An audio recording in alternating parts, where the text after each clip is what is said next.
want to go through and do a few examples of velocity and motion and distance traveled. And I put on the top of each of these problems, like, are you allowed to use a calculator? Are you not allowed to use a calculator? Just to give you an idea of what you might be asked to do on the test.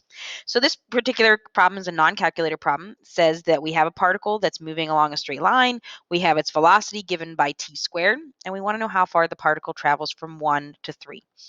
Well, this is going to be one of our easiest ones. And the reason that this one's pretty quick is because I know that my velocity is always positive. So, and the reason I know that is if I look at t squared, I know that no matter what I plug in for t, I'm going to get a positive value, which means this one has no direction change. The easiest problems, and unfortunately problems they don't ask you to do very much because they are so easy, are the ones that do not change directions. So if I want to know how far the particle travels from 1 to 3, I am truly just integrating from 1 to 3 my velocity function, and I don't have to worry about checking for that change in direction. So the integral of t squared is t to the third over 3. Put your boundaries in, top minus bottom.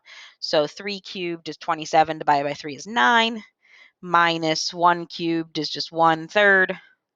So I have 27 thirds minus 1/3, which is 26 thirds.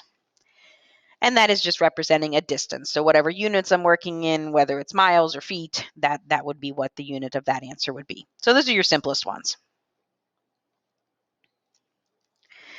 Next one. This one you are allowed to use a calculator, so I'll show you a couple things with the calculator. This one wants to know the distance traveled in the first 4 seconds for a particle whose velocity is given by 7e to the negative t squared. So with this on a calculator, flip my screen around a little bit just so I can grab a calculator. I'm going to go to my calculator. First, I'm going to show you what the graph of this velocity function looks like. So if I go to my y equals, let me show you what this looks like. So this is 7e to the negative t squared. I'm just going to call it negative x squared.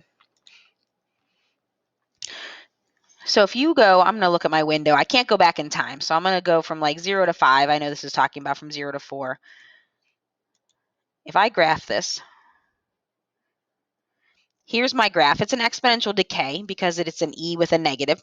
It will never go below the axis, though. You will not have a direction change with this one either. If you weren't sure if there was a direction change, you can always use absolute values to guarantee that. I'll show you. So when we go to Math 9, we're going to type in our boundaries. So our boundaries are our first 4 seconds, so from 0 to 4. If you're not sure if there's a direction change and don't want to have to worry about it, you can put in absolute value bars in here. So you go to Math over number, absolute value, and then type in your function, 7e to the negative t squared. We're just going to do negative x squared, and then put in x. And it will tell you that after those 4 seconds, my particle has traveled 6.203 or 6.204 if you round up.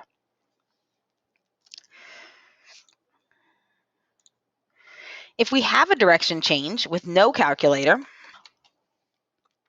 so this one is asking how far does my particle travel between the second and the 4th second if I know its position. So first let's talk about how we get velocity, because we always want to start with velocity. So my velocity is going to be the derivative of position. So my velocity equation is going to be 2t minus 6. So let's talk about direction change and how this moves. So if I pull a 2 out, t minus 3, I know that I have a potential change in directions at 3. That means it's at rest at 3. So I'm going to figure out what's happening before and after 3. Remember, you can't go back in time, so I'll start at 0. So prior to 3, if I put a number like 1 or 2 in, I have a negative velocity. That tells me it starts off moving to the left. And then after 3, I get a positive velocity, which means it starts out moving to the right. It continues moving to the right.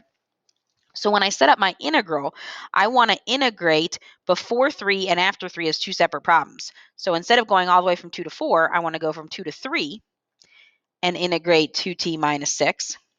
And then I'm going to go from 3 to 4 and integrate 2t minus 6. Now I know, because I'm moving left to start with, that whatever I get in this first one, I'm going to need to take the absolute value of it. So when I integrate t squared minus 6t from 2 to 3, see what I get. Lots of arithmetic here. So I put 3 in, I get 9 minus 18. So I get negative 9, minus, when I put 2 in, I get 4 minus 12. So I get minus a minus 8, so plus 8. So I get -1, which means it moves 1 in the negative direction. And then I'm going to integrate the second one, t squared minus 6t, and put in 3 to 4.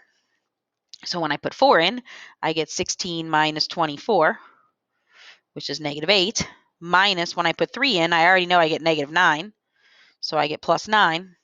So that means it moves 1 to the left and then 1 to the right. So the total distance it travels is 2 units. If you would have skipped that direction change and just went all the way through, you would have actually got an answer of 0, which might have made you question what's going on here. And what that it means is that you end up exactly where you started with, but you did travel. You did go 1 unit left and 1 unit right, giving you a total distance traveled of 2 units. And that's a good place to stop this one.